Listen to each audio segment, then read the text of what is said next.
বিগত 2024 সালে যে গণঅভ্যুত্থান হয়েছিল, সেই গণঅভ্যুত্থানে যাত্রাবাড়ি এলাকায় গ্রেটার ড্যামরা অর্থাৎ যাত্রাবাড়ি এবং ড্যামরা অঞ্চলে যে শহীদ পরিবাররা রয়েছে তাদের কয়েকটি পরিবারের সাথে আমরা আজকে সাক্ষাৎ করতে এসেছি। আমাদের আজকের মাননীয় প্রধানমন্ত্রী জনাব তারেক রহমান তিনি আমাদেরকে নির্দেশ দিয়ে পাঠিয়েছেন যে এই পরিবারগুলো যারা অবহেলিত রয়েছে, অর্থকষ্টে রয়েছে, তাদেরকে ঠিকমতো মূল্যায়ন করা হয় নাই। ইতিপূর্বের সরকার যখন দায়িত্বে ছিলেন তাদের দায়িত্বটুকু সঠিকভাবে হয়তো বা পালন করতে পারেন নাই। এই বিষয়গুলো খোঁজখবর নেওয়ার জন্যে এবং তাদের যে সমস্যাগুলো সেগুলো আমরা আজকে এখানে নোট করে নিয়ে যাচ্ছি, সেগুলোকে আমরা সমাধান করার জন্য আমরা পদক্ষেপ নেব।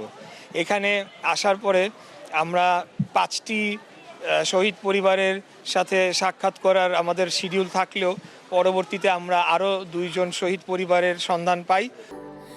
স্যান্ডেলিনা সো, রূপচর্চায় আভিজাত্য।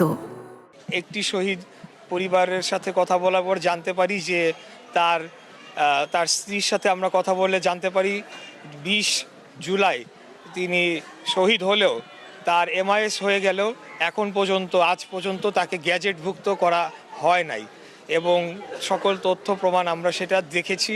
এবং এই বিষয়ে আমরা সংশ্লিষ্ট যে ডিসি অফিস আমি তাৎক্ষণিকভাবে ফোন দিয়ে তাদেরকে কৈফিয়ত চেয়েছি এবং দ্রুততম সময়ে প্রতিবেদন দাখিল করতে বলেছি।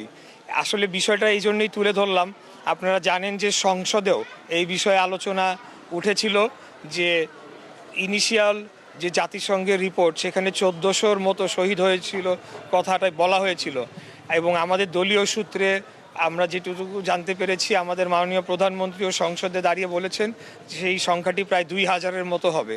কিন্তু আজ পর্যন্ত আমরা মুক্তিযুদ্ধ বিষয়ক মন্ত্রণালয় কেবল 843 জনকে গ্যাজেটভুক্ত করতে পেরেছি।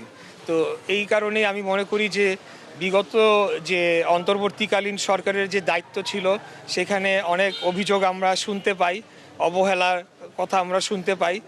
আমি মনে করি তারা যদি সঠিকভাবে দায়িত্ব পালন করত তাহলে আমরা আজকে 2 বছর পরে এসে এই সংখ্যাটি মেলানোর জন্যে আমাদেরকে বেগ পোহাতে হতো না এবং যে পরিস্থিতি তৈরি হয়েছে সেটি হতো না। যাই হোক, আমরা এখন এটা অত্যন্ত গুরুত্ব সহকারে দ্রুততম সময়ে যারা তালিকায় অন্তর্ভুক্ত হয় নাই, গ্যাজেটেড হয় নাই, যারা শহীদ হয়েছেন তাদেরকে আমরা অন্তর্ভুক্ত করার পদক্ষেপ ইতিমধ্যেই গ্রহণ করা হয়েছে। আর দ্বিতীয় আরেকটি গুরুত্বপূর্ণ বিষয়, আমরা এখানে মাতোয়াইল কবরস্থানে এসেছি।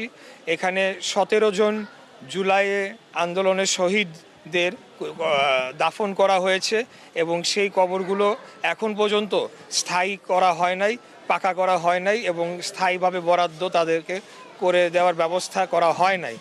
যদিও আমরা জানতে পেরেছি বা আপনারা সকলেই জানেন যে বিগত সরকারের অন্তর্বর্তীকালীন সরকারের সময় একটা বাজেট বরাদ্দ ছিল যে সারা দেশে শহীদদের কবরগুলো সেগুলোকে স্থায়ী এবং পাকা করা হবে।